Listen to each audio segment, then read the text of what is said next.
The member's amendment. Yeah. I call Metiria Turei.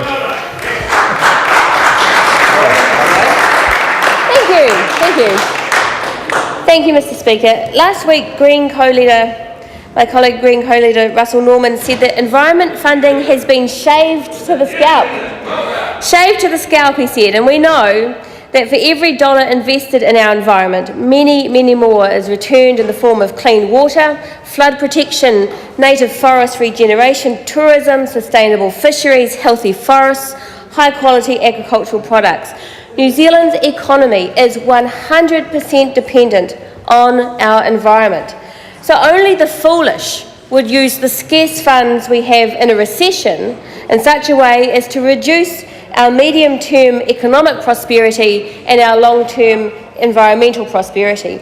Investment in our environment is an investment in our economy.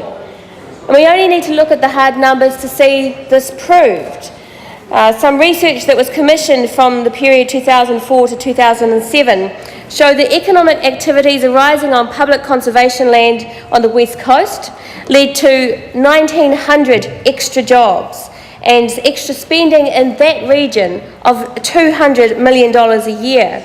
Fiordland National Park produced 1,600 extra jobs and nearly $200 million a year spent in the Southland and Queenstown Lakes District. Abel Tasman National Park, 370 jobs and $45 million a year in that region. Queen Charlotte Track, 98 jobs and $9.5 million a year spent in Marlborough. And at Te Papanui Conservation Park, near where I live in Otago, something like $136 million of fresh water services were provided from that conservation area to the Otago region.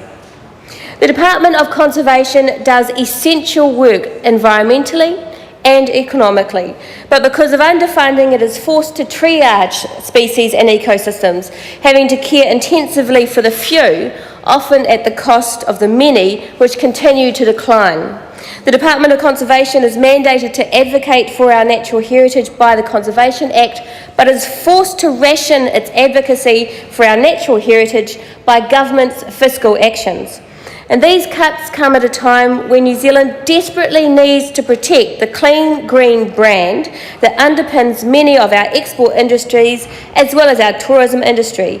And this is a time when we should increase our efforts to restore our environment and to look after the wildlife and the wild places that make Aotearoa New Zealand so unique. The tourism industry alone in this country is worth $20 billion from 2007 to the New Zealand economy, to New Zealand businesses. Last year, under Labour, the Department of Conservation was forced to restructure in order to save $8 million. But of course, this was only a precursor to the new national government's crippling blow of a further cut in last week's budget, a cut that is $54 million deep. Communities around the country and long-established conservation organisations continue to pour their time and energy into protecting our water, land and wildlife, and the government abandons them by cutting the Community Conservation Fund designed to support that local volunteer effort. Earlier today, the Prime Minister described these cuts as modest and said it was not such a big ask to require the Department of Conservation to spend less in the current difficult economic times. But only 20% of the DOC estate receives pest and weed control, the pest and weed control it needs to thrive.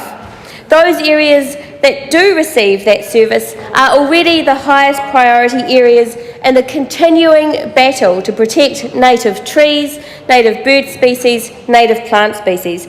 The Minister of Conservation clearly knows nothing about the issues when he claims to be reducing low priority pest and weed controls, because those areas that are of low priority get no service because this government and previous governments have failed to invest in that control. But similarly, farmers and fishers and tourist operators might respond to the Prime Minister and to the Minister of Conservation that it is not such a big ask to make protecting vital industries and the reputation of our country the government's highest priority. And they may take issue with the Prime Minister when he described the conservation budget today as excessive for on the contrary to New Zealand, it is essential. The Blue-Greens, as Russell Norman said in his budget speech, the Blue-Greens will hang their heads in shame at the actions of the National-led government, and I agree, so they should. As the Department of Conservation must reduce its work, one wonders which further species and places will have to be abandoned, which of our special places will DOC no longer be able to defend, which of our Indigenous species does John Key think it's okay to go extinct, because that is the effect of the budget last week. It is outrageous. One area where our environmental protection laws are the weakest and where destruction and degradation continues out of sight, of course, is our oceans. Our ocean area is 15 times larger than our land area, and of course we've recently gained the continental shelf to manage as well. But there is no environmental regulation of the ocean beyond our coastal zone. We have no marine reserves in our exclusive economic zone. Our much vaulted oceans policy has been lost at sea for a decade. Scientists tell us the oceans are acidifying, absorbing extra CO2 from the atmosphere and changing the pH level of the sea. And this makes it much harder for sea life, such as corals and shellfish and krill, to create the shells and the skeletons that they need. The impact of this on our marine biodiversity will be devastating and will damage our kaimoana resources and the communities and the jobs on which they rely. The UN reports that 80% of the world's coral reefs may die within decades. And let's be clear, the seafood industry in this country contributes $1.7 billion to GDP and more than 26,000 full-time jobs. Those jobs and that contribution is at risk if we do not protect our marine environment. In this context of weak laws, vast geographic areas and vital economic interests, budget cuts to fisheries compliance, including cuts to the observer programs, are a form of economic suicide, as well as a form of environmental genocide. You may have noticed recently that the seafood industry is running TV advertisements promoting its supposedly sustainable and environmentally friendly credentials to the New Zealand public, and indeed the government has provided funding to the seafood industry to seek Marine Stewardship Council certification for a further 5 species.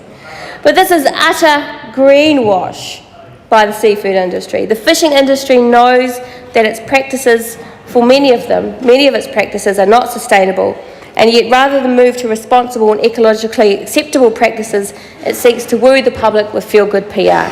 But it is their industry that will suffer if our marine environment is allowed to degrade any further and our fish stocks fall any lower. It is their industry that will suffer, their jobs that will go, and we cannot afford that at this time of the economic recession. Similarly, this government has cut biosecurity surveillance by more than 10%, and this is an invitation for disaster and economic hardship. These surveillance measures are essential to protect both our ecosystems and our export resources.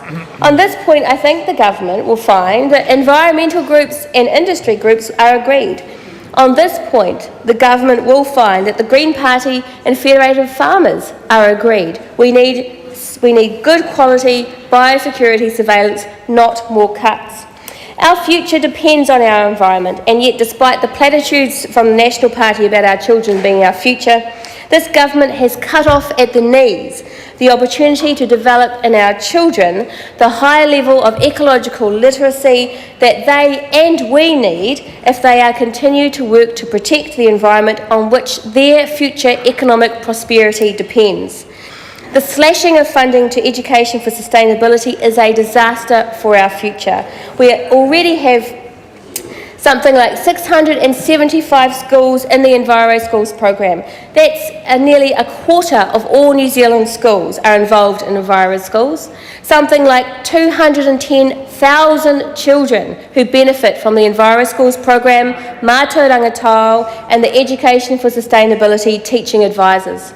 John Key obviously thinks that conservation gets too much money, that the $1 billion allocated over 4 years is excessive. Yet we know that the conservation funding has, in the period 2004 to 7, produced some $22.5 billion in returns to our country and to our economy. But despite the facts, it appears that this government will choose foolishness over wisdom.